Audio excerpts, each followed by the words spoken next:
Hello, everybody. Welcome to the Headphones Only podcast. This is episode number 4, and I'm here with a very, very special guest today. One of my favorites, the John Candy. How you doing, man?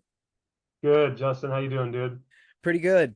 So, is it safe to say that you are the John Candy, even though it's multiple of you? Are you the John Candy?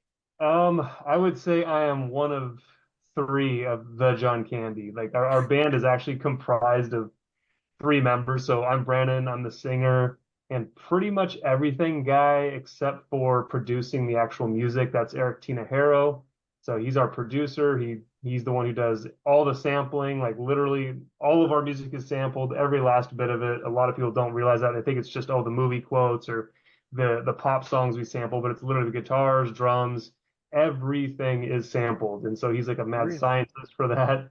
And then Brent is our bass player. And then our buddy Dave is our other bass player that we use for live shows.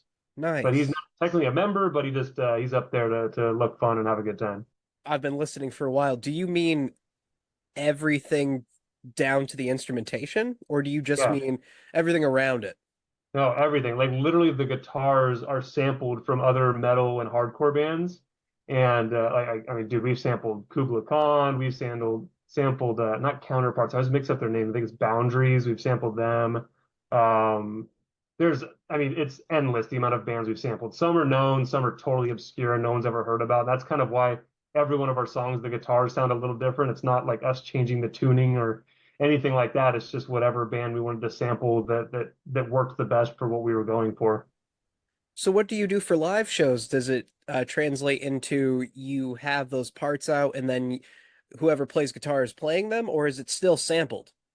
Yeah, so it's pretty weird, and that was actually the most difficult thing for us when we did our first show, which was now maybe let me think 4, 5, 6, maybe 5 or 6 years ago. We were like, how would we do this live?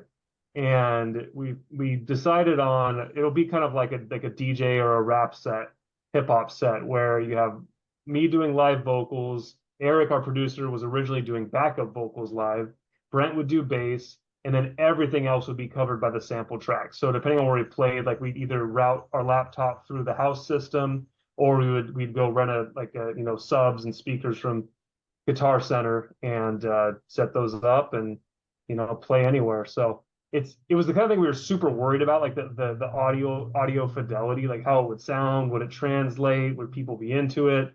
But what we did know is that people would be like, oh, this is weird and different, and maybe I don't know what to think about this, and maybe I like it, maybe I don't, but at least it's something that sticks out. And so we kind of looked at it as a value add, and we've actually seen that kind of morph and grow as a bigger pro because it still continues to really set us apart even 7 years later from when we really started hammering this band out and making things truly happen. And like even just the last show we just played at this place called the Wayfarer in Costa Mesa, and that was the biggest show we've ever done by far. It was a free show we did. It was my brothers in the Strokes cover band called Lil Strokes with Oh, members from nice. this old school pop punk band called Homegrown. And so he asked me if we wanted to play. And we're like, yeah, sure, we'll do it. And it was a free show, but as I understand it, people started getting turned away at the door because they were at capacity. And I've heard Oh, capacity is like damn. 400 people. And so all I saw was a sea of people when we played, and I just couldn't believe it because I mean, the most people we had ever played to at that point was maybe 30 to 50, or maybe yeah, maybe closer to 50. But yeah, it worked. I mean, like after the show, so many people came up to us and were just like, that was so fun and so different. And I don't even listen to this kind of music, but you guys are doing something that really intrigued me and got me excited about it. So I mean, that's like the biggest compliment we can get is if we're helping bridge the gap between pop music and people who don't even listen to heavy music, but they're still having a fun time at our show. Like literally everyone in the crowd was dancing the whole time. There were like no one even really moshed. There was a little bit of moshing, but mostly dancing. Like literally not like hardcore dancing, but dancing. Oh, that's And awesome. it was shocking to see that, but it was awesome. It was like, yes, this is what we want. We want it to just be a big party, and that's what it was. And yeah, best show we've ever done. It was so exciting. Going in and listening for the first time, I thought that it was all you guys except for the samples. Arnold in Kindergarten Cop and the Spice Girls, stuff like that. I thought that was all you guys. That's insane that it isn't. I love that. Thank you. And that's so awesome. I just it's unbelievable what Eric is able to pull off. His main goal, he always says he's always beating himself up as a producer and an engineer and trying to make things sound as best as he can. It's like he said what he really his end goal is always to make each release sound like a real band in Yep. the sense of like we went into a studio and recorded all this. Where in actuality he sits on his couch surrounded by his dogs and cats and just lays there banging out music and then just comes over here to my place. I have my vocal recording booth right here in my garage Yep. and we just hang out vocals and that's why we're able to turn around songs reasonably quickly. I mean, it still takes, I mean, I was originally quoting that it takes Eric around 60 hours to make a song, but I think it's more than that. I think all in between him and myself, all the promotion, marketing, social media, videos, teasers, music videos, like it's probably like 150 to 200 hours plus per song easily. Man, I believe it. And I can guarantee you right now, most, if not all people watching do not know who you guys are. I've told people when I've been at shows, I just spoke to someone who I just interviewed, and I was like, "Oh, I'm gonna talk to the John Candy," and they're like, "What? Uncle Buck's dead." And so you're kind of explaining it, but it isn't just the time in the studio. The videos are incredible that go along with these songs. And I guess to really put it in perspective for people, explain the Arthur Rhodes. Well, the first thank you. I mean, because I edit every single one of our videos. I Nice. made probably 90% of them.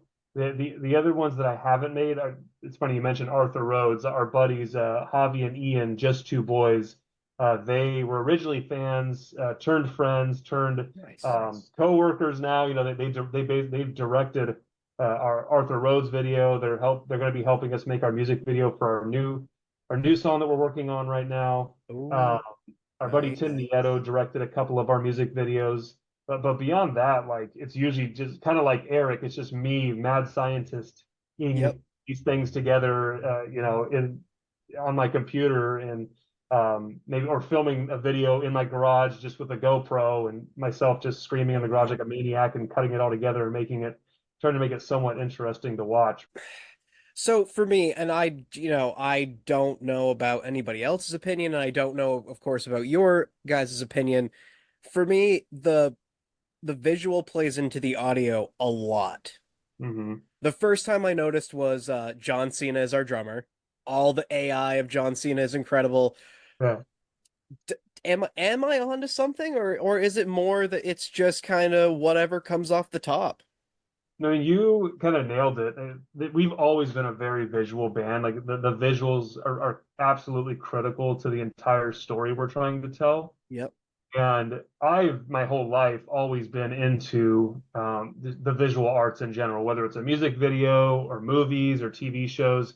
It's something just art in general. I've just always been very passionate about, and I've been able to use the band as a conduit to furthering my skills and learning a lot of skills. Like I didn't know how to use Adobe Premiere or After Effects or anything like that, any editing tools whatsoever, really before the band. I'm completely self-taught, and I think it's what's really cool about that is that I can have a vision and then I'm the complete master of my own destiny when it comes to how the end product ends up looking and where it ends up going. Like the most recent video I made with AI for Buffalo Dell. That's an older song for us. Like when I say older, like maybe 2 years.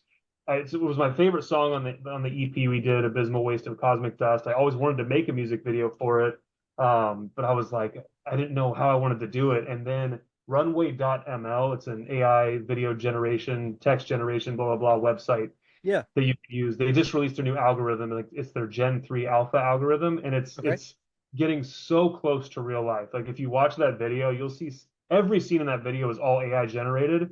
But if you look at that versus John Cena's our drummer and Yeah. Acre Mandela effect, because all three of those are AI videos, Yep. you can see the progression just over the last couple years on where things started and where they are now. And it is mind blowing. And so I made that Buffalo Dell video because I was like, dude, they just released this Gen 3 algorithm in July, And I was like, I love being on the cutting edge and bleeding edge of anything AI related and tech related. I work in tech in my full-time job, and my 20-year career has all been in IT.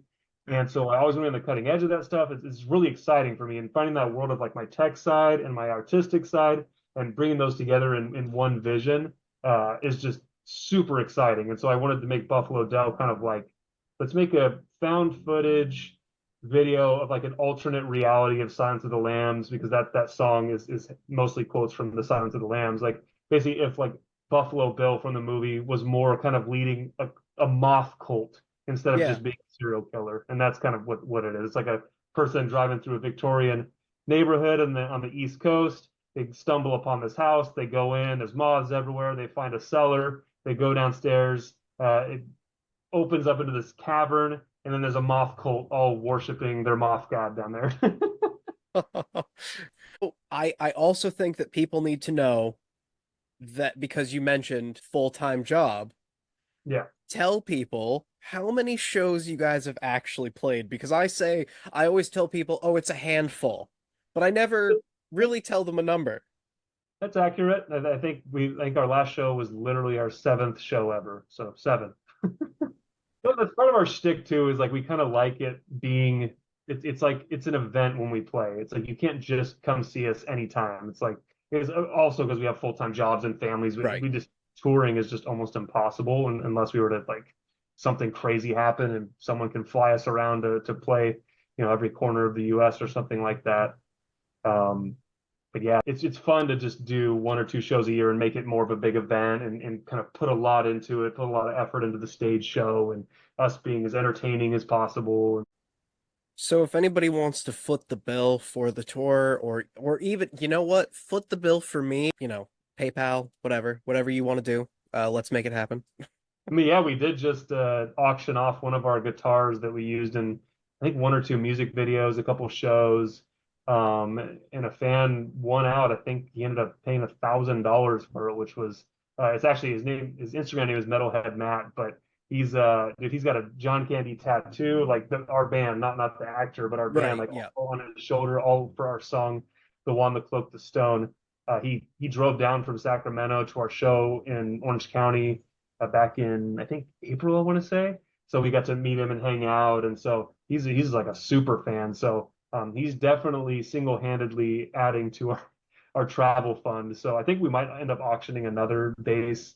We're just trying to build like a little fund that's enough that we can play somewhere else besides Southern California. Because I mean, it is unbelievable how expensive it is to just do a one-off show somewhere. Like literally the numbers are we were looking at doing somewhere on the East Coast to do a one-off show for the four of us and just be there like for the weekend, like fly out Friday, come back Sunday. It was in the realm of like $4,000 or $5,000. I mean, it's just like unbelievable how expensive everything's become. So it's really unfortunate, and we just need a bigger fan base for it to make it more feasible for us to play more shows farther away. It's surprising to me that you guys don't, but at the same time, do you think it's kind of cool that it's this little kind of cult following? Like we all sort of know, and we're trying to kind of spread it around, but at the same time, it's like we don't want to because it's so good and it's ours. No, I love that. I mean, it's excuse me, it's very special to me. I mean, I've been in love with music my entire life. I was always that kid in high school discovering the new bands that nobody's ever heard of. I was on street teams, handing out flyers. Like I was just always that kid. And it kind of similar to what's happening with my band now. It's like I find a band, they're amazing. I show them to everyone, and I'd be like, oh, I want everyone to know who they are, but at the same time, I still want them to be mine, and for nobody else to Yeah. kind of for them to blow up, and then it's too expensive to go to their shows, and then there's a bunch of fake fans and all this stuff. And really, my approach with this band is just see how far we can take it. The fact that we have fans in just as a general statement is so exciting and amazing. Like the fact that people want us to sign things for them is it's some things I could have only ever dreamed of. People singing and screaming my lyrics back at me that I wrote is a dream come true. I mean, even playing a show to 20 people where everyone is there, they're there for us. They're excited to be there. They're interacting. that's already a dream come true. And so it's already gone way beyond anything I ever thought it could have. Like our merch guy, Mike Randazzo, DJ Stay Cold on Instagram. I mean, it's kind of essentially created a clothing brand for us because he does all of our special run, like one-off merch, and he's got it like seat down seasonally now, where he'll come up with what's the shirt that we're gonna do for summer, spring, fall, winter, and he's like thinking of this stuff like 6 months ahead, and he just again kind of similar theme. Started as a fan, became a friend. Now we work together, and it's super special. I love the little thing we got going. I don't know how to feel or what I would think if it got any bigger than it is right now because it's already way bigger than I ever could have imagined. I remember when we had 20 monthly listeners, and then I remember when we had 500, and now we're at like 43,000 monthly listeners, all on Spotify, and it's just I'm like, what? Like, how is this happening? Well, to kind of, I guess we're stepping, I guess, a step back into the fact that you guys don't play anything that brings up the question of copyright. And however, I already know from watching other interviews how exactly it works for you guys. And if you can't get into it because this is going to be put out to YouTube and all that, that's fine. But as much as you can, kind of explain to the audience about the sampling. How exactly you guys work that. Yeah, it's kind of interesting. So, we view what we're doing as parody, right? And we're Yeah, doing also what everyone has done in hip hop, especially hip hop, rap, absolutely. R&B since like the 70s, dude. The Beastie Boys were doing it with Paul's Boutique. I think that was in like the early 80s. The reason I think the reason that it stands out to people with us doing it is one, I mean, we wear it like on our sleeve. I'm like, hey, we're not hiding anything. Like we literally Yeah. have 3 albums with sample in the title. Um, but the way I've described it in other interviews is that I think it's almost blasphemous in a metal or a heavy band to be doing sampling and not be up in front of an audience playing instruments. Like it's kind of the antithesis of I guess what rock music usually is. Um, but I'm definitely not a gatekeeper. Like I'm like it's art. Like people should just do whatever they want that they think Exactly. sounds good or looks good. So yeah, so it's like I know there's like parody, like I said, there's parody law stuff. There's like length of time stuff with samples. Like I don't know the law. I'm not a lawyer. I hope what we're doing we're okay with doing, and if not, and then somebody comes to us and says, "Hey, I represent whatever artist, and you're not allowed to do this," then that'll probably be the end of the band. It's not something that we would fight for just because again this is a hobby, this is fun for us, so it's as much as it means to me and as much as I love it, I'm not gonna like go to court or something like this. I just think it doesn't make it sucks all the fun out of it for me, and it becomes a thing where it's like, oh, this is becoming too much. So um yeah, again, like because the way we do it too, I think is confusing for folks and hard to figure out is that we sample so much. Like usually when you hear about like issues with sampling in a song or somebody copying a song or whatever, it's like they used the exact tone and notes of the verse chorus verse for XYZ song in this new song as this old song did. Like what was it? Blurred Lines with Yeah. Rob Yeah. Fit. Oh And yeah. I mean there's countless examples. Like do you listen to Lady Gaga's Born This Way? It's Express Yourself from Madonna. It's like almost the Yep. identical song. Um, so I think it's kind of we're in a weird state too, just because we do so many samples. It's like one song we literally have anywhere between 30 and 60 samples. So it's you can't say that like one of those samples in the song is what defines the song and makes everyone glom onto it, and it's what makes the song important, because I think it's what makes the song important for us is all those different samples coming together somehow and it making a cohesive package that's listenable. That's gonna bring me to the next question because in my eyes, the most iconic sample that you have out of any song is the chorus for Wannabe, Oh yeah. which brings me to the Bijan Candy. How in the world did you get Dickie Allen for it? Oh, that's a really good question. Yeah, trust me, for me too, I was like, no way this is actually happening. So Try to make a convoluted long story short. This guy, well, friend now, Brandon Dermer, reached out to us. He DM'd us just like, "Hey, I'm a fan. I love you guys." And he is a music video and feature film director. So he directed a movie on Hulu called "I'm Totally Fine." And then he's directed tons of music videos for Diplo, for Major Oh, Lazer, damn. God, who else? Panic at the Disco, Necrogoblicon. That's kind of the tie-in with Dickie Allen. Um, and it turns out we actually had a lot of mutual friends, just randomly. That's just kind of how this wild, crazy social media world works. And everyone says it goes down in the DMs. It absolutely always goes down in the DMs. Like Oh, we for have sure. the coolest, most amazing people because of just simple Instagram DMs. And you know what we do that a lot of bands don't do, which blows my mind, is that we respond to our DMs. Like I respond to pretty much everything. If I don't, it's shocking because it's just I think it's like a ADHD anal retentive thing for me. Like I feel like I gotta respond. But so Brandon hit us up and then he was like, "Hey, like I'd love to like throw some vocals on one of your songs if you're down." And we're like, "Yeah, sure, but can you scream? Like I just know you as a director." And he's like, "Yeah," he's like, "I can sort of." And he's like, "So I'll try it out." So he tracked it and it sounded good and we liked it.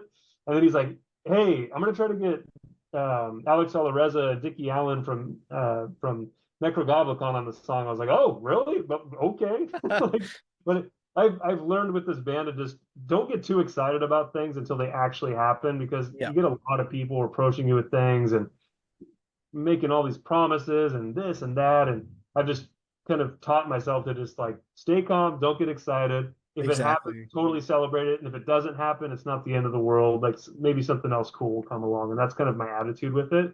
But yeah, he made it happen. He hit up Dickie and Dickie was like, "Yeah, I'll do it." And he hit up Alex and Alex was like, "Sure."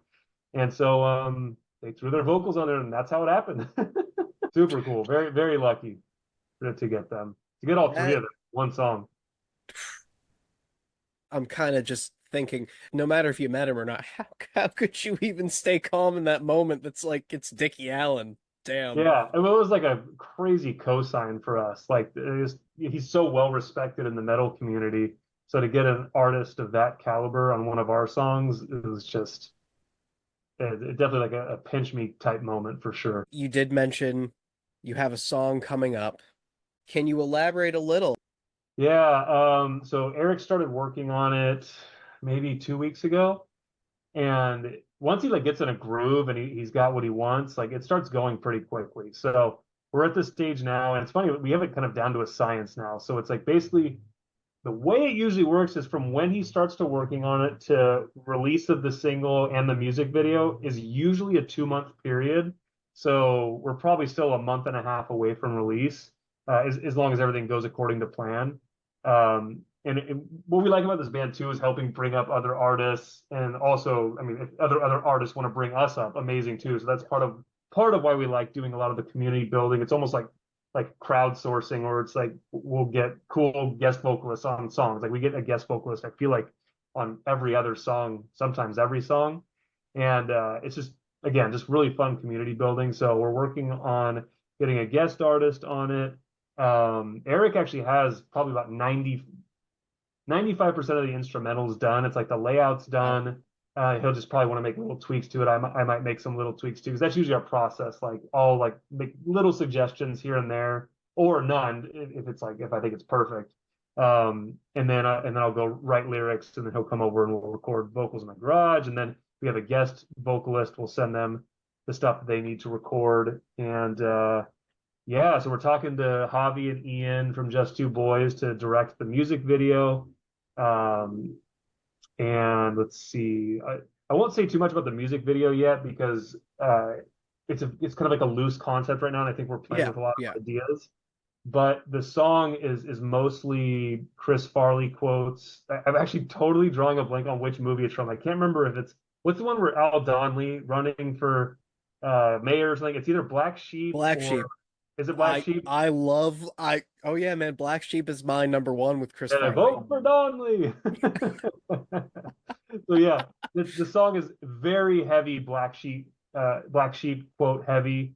Eric worked in my honestly probably one of my favorite parts is it's kind of ironic too. It's the click click boom from that old new metal song. Uh, Yeah, I don't even remember who sings it. I always thought it was the stupidest song I had ever heard.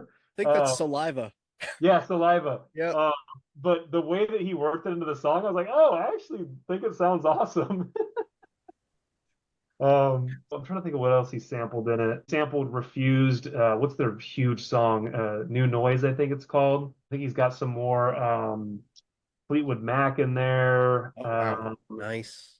I mean, again, it's usually 60 samples or something, so there's a lot going on in the song. But I would say it's less pop sample heavy than usual. I feel like it's like maybe it sounds so cliche, like a heavier, but like I'd say to me it sounds like a more of a hardcore song.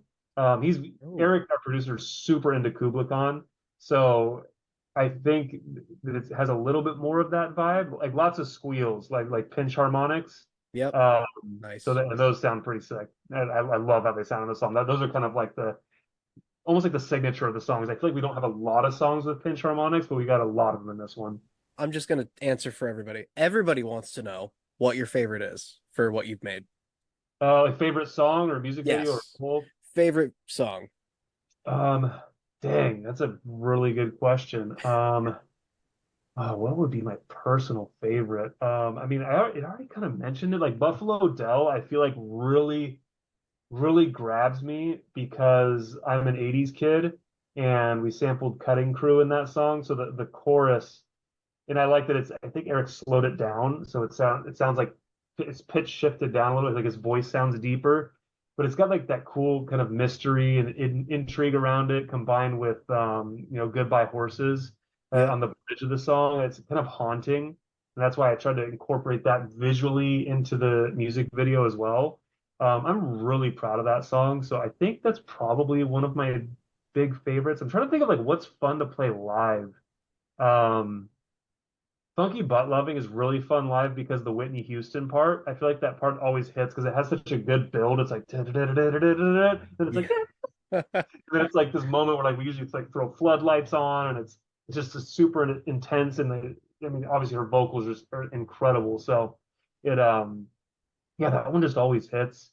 I was always really proud of Leviathan's Door. It's the first song on Abysmal Waste of Cosmic Dust, just because it's very djenty. Like I love djent, and I love the modem breakdown that Eric has towards the end, where it's like all the old like 56K modem sounds, Yep. kind of woven into the breakdown. Um, yeah, I think that's what it is for me. It's like parts of songs are generally my favorite as opposed to full songs. Like I love the end of like a Phoenix out of Arizona, where it's like kind of everything starts fading out. And it's like very chanty, and Eric's got the pianos going like that. I really love the end of that song. Like I love the bridge of Anchor Mandela Effect, where it sounds like something from a Quentin Tarantino movie or something, like almost like 70s disco. Yeah. Um, yeah, I'm really proud of a lot of the stuff we've made, and it's artistically extremely fulfilling. I think that's a really good answer. Usually people center around an album or a song. It's really great that you like a bunch of different things from different songs. That's Yeah. kind of refreshing, in my opinion. Because we recently just had them play here, tell me about how the video for Mike's Dead came to be. Oh yeah, that's super random too. Again, like Yeah. just show like just you never know who knows who and what connections will pan out a certain way. So again, kind of like the Brandon Dermer story, long story short, um, I went to college with a guy named Clay Bush, and we were in the same fraternity together. Uh, and I had a metalcore band with my buddies, actually mostly same members of the John Candy back in like 2003 to 2008 or something like that. And Clay even was our manager for that metalcore band. We were very like Kill Switch Engage, like very much of the era, like early 2000s metalcore. And so Clay, it was his first really music business gig, even though like we were nobodies. It was still like his first kind of dipping his toes into it. And so in the last 20 years, he's really come up in the entertainment industry. I mean, you can look him up. He's got his own agency. He's worked for all the big guys. I mean, he's good friends with like Atreyu and manages artists. He's managing this guy like Mike Minnick, I think his name is. He's like a whiskey guy. So it's like all around entertainment. So like he's just really become very successful. And so him and I just talk every now and then. He's, how are things going? What's going on with the band? I've been hearing and seeing some stuff. Like things are looking pretty exciting. And he randomly just hit me up. So he's Mike Dead's manager, just happens Yeah. to be his manager. And he was like, "Hey, what would be cool collab ideas if you made like one of your weird music videos to Mike's new single, at least new single at the time, Punish Me." And so I was like, "Yeah, dude, I would love to do that. That'd be awesome to." The song's great. It's very catchy. It's got more of that like industrial vibe that I love. Like I'm a massive Nine Inch Nails fan, so it was really fun to just kind of throw my creative sensibilities onto his music, visual my creative sensibilities visually on his music and see what happens. And that was it. We made it, and Clay said, "Awesome, looks great," and posted it, and that was it. Oh, Mike's actually seen it or not? I hope he has. No, I would hope he has too. I mean, it's pretty fantastic, honestly. Hey, thanks. Um, Finishing up, because it's such a, for me, it was out of left field for you guys. Tell me about the video. It's either a video or a collab song that you've done. It's kind of like a atmospheric. Oh, all the damn vampires, probably. Yeah, that. Tell me about that. Yeah, so that's another. Wow, I mean, the more I do these interviews, I'm like, oh man, like I have a lot of kind of random, convoluted, long story short situations. So same thing. So with this one, Davey Oberlin, so he was in Winds of Plague, Dawn of Ashes, some other metalcore bands back in the day. Then Eric was friends with him back in the day, and so um, I'm trying to remember. I feel like they had connections too with like Zed and Skrillex because Eric like toured with Skrillex once, and they were like all buddies or something. Like if Eric were here, he was gonna be here, but he actually got in a car accident. That's why he's Oh, not here. damn. Is he He's okay? okay, but it's just kind of insane that it happened like just a Oh, couple wow. hours ago. But yeah, he's fine. I already talked to him on the phone, Oh, well, but that's good. yeah, for sure. But I digress. It's just the craziness of this evening. Um, so Davey then ended up becoming the touring keyboardist for Korn, and he was doing that for like 2 or 3 years, I want to say. Then he became the geez, I can't talk. Touring keyboardist for Five Finger Death Punch. Oh, wow. Uh, and then he also years ago started the synthwave side project called All the Damn Vampires. And like Davey's just like very much ingrained in the music industry. And I loved his All the Damn Vampire stuff. Like him and I would just always randomly DM because I've only met Davey in person once. Like Eric used to hang out with him all the time, but over the years, Davey and I have just DM'd all the time. Like, and so, anyways, um, I did. So he had like 3 or 4 instrumental songs where I was like, dude, I really these songs are really resonating with me. Like they're just like scratching my nostalgic itch. Like I want to experiment more melodically, like melody vocals in songs. So that I mostly like 99% of the time I scream at the John Candy and I can sort of sing okay. And so I was like, I'll just try to see how far I can push my vocals. And that's kind of a theme with me and the band in general. We're just always trying to push things as far as we can and just see where they go. And, hopefully it works out. And if not, at least we tried and we'll have no regrets. But I just randomly recorded vocals for like, at this point, probably 3 or 4 of his songs. And that one, I went ahead and made like an AI visualizer to it. And he was like, hey, I love this. Let's release it together. And I was like, hell yeah, dude. And so that's how it happened. And I've been working on some other stuff with them. I don't know if we're going to release it or what's going to happen, but yeah, it's just been super fun to collaborate with them. Dude, that's awesome. I wish I had a better answer for this, but Zoom is telling me there's less than a minute left, so I unfortunately have to wrap it up. All right. Goes Yeah, by so fast. it went by really fast. Yeah. Thank you so much, man. Thank you all for watching. This has been the Headphones Only Podcast, episode 4, and that has been the John Candy. And man, it has been an honor. Thank you so much for taking time out. Thank you for having me, Justin. Take care.